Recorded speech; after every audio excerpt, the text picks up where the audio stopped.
Caitlin Clark's new Kobe PE shoe sold out in less than a minute. And I saw so many tweets about this. So many people who were so sad that they missed out on this shoe. I saw that there was this one Dick's store and people were lined up around the corner, like camping out, trying to get the shoe. Nike just delivered the corporate blunder of the decade, and A'ja Wilson is not taking it well. After pouring a fortune into building Wilson's brand, while Caitlin Clark was lighting up timelines for just tying her shoes, Nike finally woke up. A little late to the party, but they're here. He finally delivers Caitlin Clark PE. Is this the first Caitlin Clark exclusive Nike commercial since she's entered the WNBA? I know she's made a cameo here. She's made a cameo there. She was featured as part of this rollout here, featured as part of this rollout there. But is this our first official Caitlin Clark solo commercial? They went all in on the wrong star. And now the truth is hitting like a freight train. As Nike scrambles to pivot toward the one actually printing money, Wilson's throwing a full-on fit. Because this isn't just about sneakers. This is Nike, straight up admitting they bet on the wrong horse. While Clark's mere existence crashes their website harder than your dad's dial-up. If you're team Caitlin, drop a baby goat in the comments. Let's ride. And was thought to be a colorway made just for her up until just a couple days ago, where Nike's official images of the shoes got leaked and the announcement was made saying that everyone will now have a chance to. Let's get into the facts because numbers don't lie. A'ja Wilson's kicks hit shelves with fanfare, sure. But rumor has it, the stockroom's still packed, and clearance tags are incoming. Then Caitlin Clark shows up, drops a Kobe before her signature line even drops, and 13,000 pairs disappear in 60 seconds flat. Not a launch, a stampede. I don't think I'd be in the wrong to say Caitlin Clark's Kobe is the sneaker of the week, and everyone's focus is mostly on this one. If you really wanted that shoe, I hope you put your footwork in, because there's supposedly only 13,000 pairs on Sneakers App tomorrow. Combine that with a really high resale value, I expect this shoe to be a relatively difficult comp. But my hope seriously is that with Caitlin Clark's sneaker coming out, that this sets a precedent and we might see other exclusive player edition Kobe's drop for the public. Nike's site didn't slow down, it full-on surrendered. Resellers instantly cashed in, flipping pairs for $350 to $600. When Clark's merch drops, it's Black Friday in beast mode. Wilson's line, sitting pretty on the discount rack. These things is some fire. I'm telling you, where there's smoke, there is fire, and these things is hitting so hard. And who got a bot? Who a shoe plug? Because I need two pairs. I need one for the sneaker wall, and I need one for my feet, because these things is hitting right here. And no, I don't want to pay $600 on go. And here's the kicker. Nike gave Wilson the royal treatment for 2 years. Full design freedom, custom touches everywhere, Celtic nods to her parents, grandma's favorite sayings on the sole. The works. It was less a performance shoe and more a sentimental scrapbook in sneaker form. I lost all respect for A'ja Wilson. I don't want to hear her opinions. I don't care what she has to say from this point on. When you keep a Nike deal 2 years in secret while you're spewing all that crazy stuff about Caitlin Clark in the Time magazine, read it. Read what she said in the Time magazine. Yet you had a Nike deal the whole entire time? Meanwhile, Caitlin's out here lacing up recycled Cobes. No flashy logo. No signature shoeette somehow. Her kicks are blowing Wilson's custom-crafted sneakers out of the water. Nike handed Wilson the full creative arsenal. But Clark's rocking hand-me-downs and still crashes the internet without breaking a sweat. It's almost sad. Almost. So it's finally here. Caitlin Clark sneakers from Nike is finally dropping. She was signed to them last year, and the sneakers is a year late in my opinion, but nonetheless, I'm excited because these sneakers is finally coming out. But what does annoy me a little bit is that this is a collaboration with Kobe. Now, Kobe, respect to Kobe, the legend, rest in peace, great basketball player. But in my opinion, Caitlin Clark is a big enough star and she's creating her own legacy. So I feel like, at least for her first sneaker, it shouldn't be a collaboration with any other player, dead or alive, in my opinion. I feel like Caitlin should have, for her first shoe, had her own original design just for her. Let's address the massive pink elephant in the room. Aja Wilson's all about me energy. This is someone campaigning for praise, like she's running for office. She got the personalized sneakers, the cryptic logo nobody gets, and those cinematic Nike spots directed by Malia Obama, no less. And yet, she still acts like the world owes her a standing ovation. Meanwhile, Caitlin Clark just shows up, nails a 30-foot jumper like it's no big deal, and instantly becomes Nike's top female moneymaker since MJ, while Wilson begs for her bouquet. Clark's over here building a dynasty by doing what she does best, balling out. All this was done while the shoe's being developed, while the collection's being done. To demonize Caitlin Clark and try to label her as a privileged white girl that's getting all the privileges, even though she earned everything she got. This ain't about color. This is about good and bad. And I find this a little evil. I find this evil. This is beyond bad, because you had the ability to speak up and say, hey, everybody, relax. Don't get on Caitlin Clark. She got a shoe deal. That's cool. I got one too. Mine's taking a little bit, but it's going to come out. Just be patient. She could have came out and said that, but she didn't. But here's the twist: Nike went all in, trying to make Aja the chosen one. They dropped over $20 million on her extension, centered whole campaigns around her underdog narrative, and pushed her brand like a late-night infomercial. And still it never quite clicked. Because what Clark brings can't be manufactured. She signed an 8-tier, $28 million deal and instantly became Nike's most magnetic female star without them needing to write a single extra script. When she steps on the court, it's a commercial in motion. Wilson needs a whole production crew. Clark just needs a basketball and a shot clock. Nike just released a brand new commercial featuring Caitlin Clark and her new Kobe shoe that she released today. And I saw this commercial yesterday on social media. I thought it was so cool. There's a shot when she's in the locker room and she opens her eye and it like turns into what looks like a snake eye. But when you zoom in, it's actually the Kobe. Now let's talk hard business reality, because this is where Aja Wilson's fairy tale falls apart. Caitlin Clark single-handedly drove an estimated $82 million in economic impact for Iowa. Yes, $82 million. All from a 23-year-old from West Des Moines who rewrote NCAA history like it was light work. Her impact isn't just big, it's seismic, and Nike. They had front-row seats to this generational talent and still gambled on the wrong star. The signs were glowing neon from day one, but Nike was too busy ticking diversity boxes and virtue to realize the female MJ was right in front of them.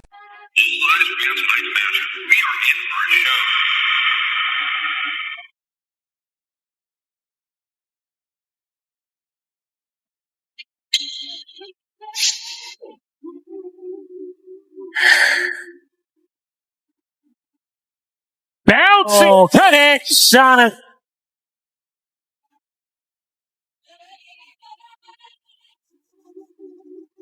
Lays it in on a delectable dime for Caitlin Clark.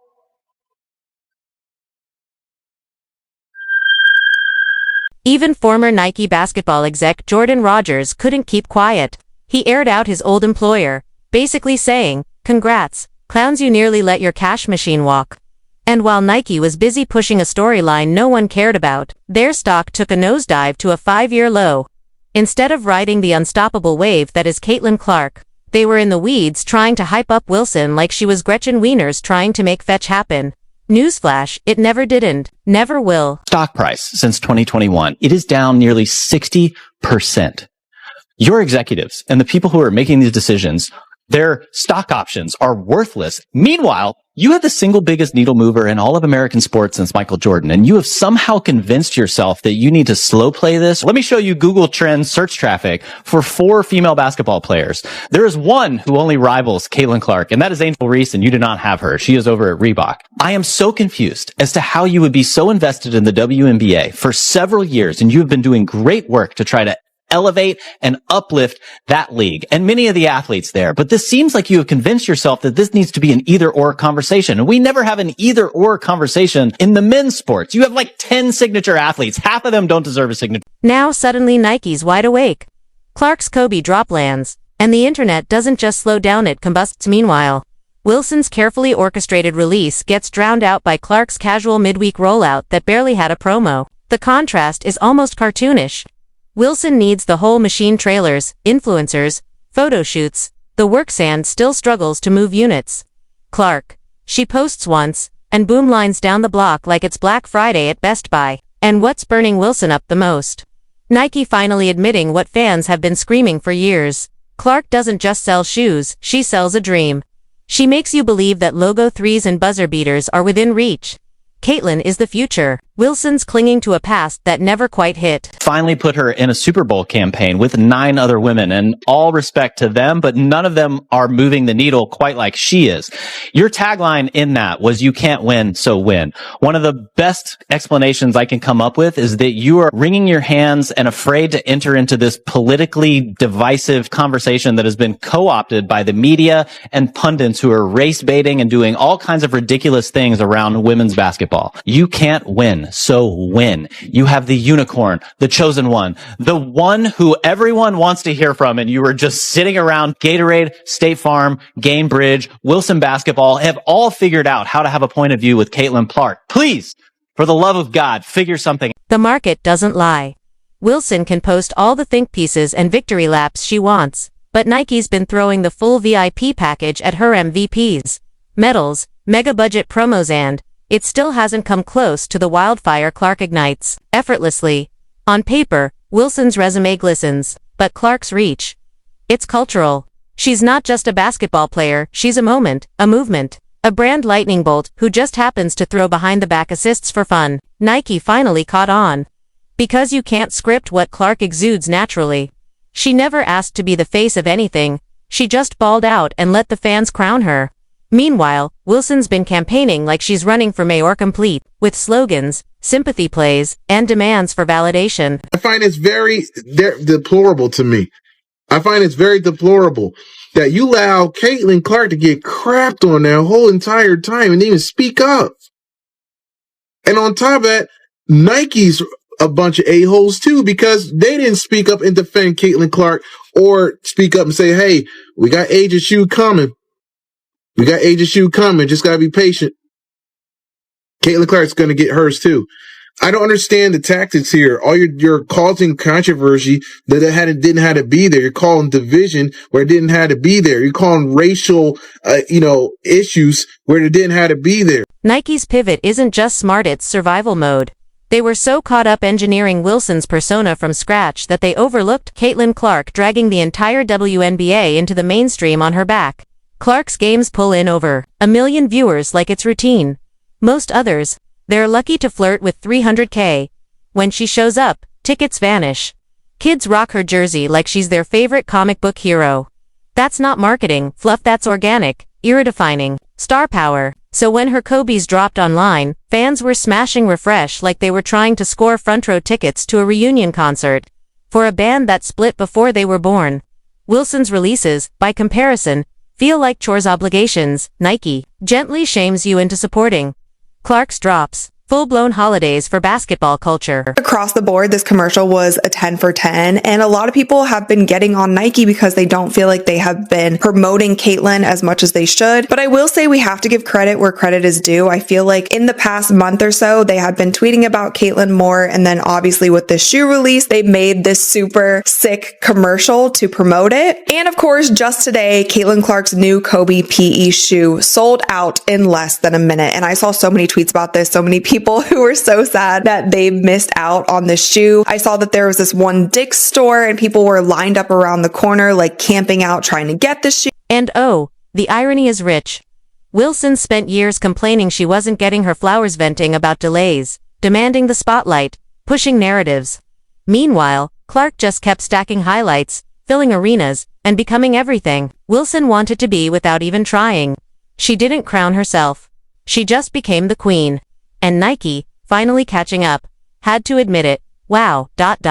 We missed. Let's be clear, Nike's own servers couldn't handle Caitlyn Clark. We're talking about a billion-dollar company with elite tech, brought to its knees by one sneaker release. That's not hype, that's history. Wilson's drops barely stir the waters. Clark's tidal waves. Literal panic on Nike's back end.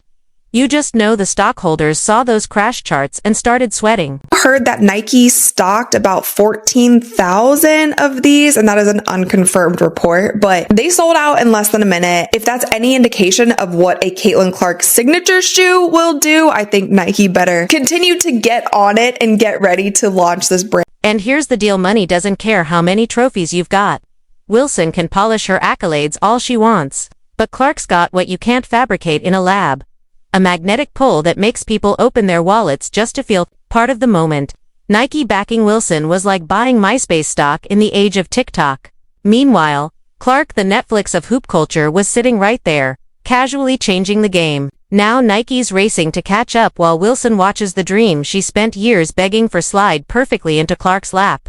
Wilson's sneakers might keep trickling out to the diehard WNBA faithful, the ones treating it like a badge of solidarity. Clark's, they sell to everyone. Moms, teens, dads, college fans, who couldn't name 3 WNBA teams but wear her logo like it's the Avengers.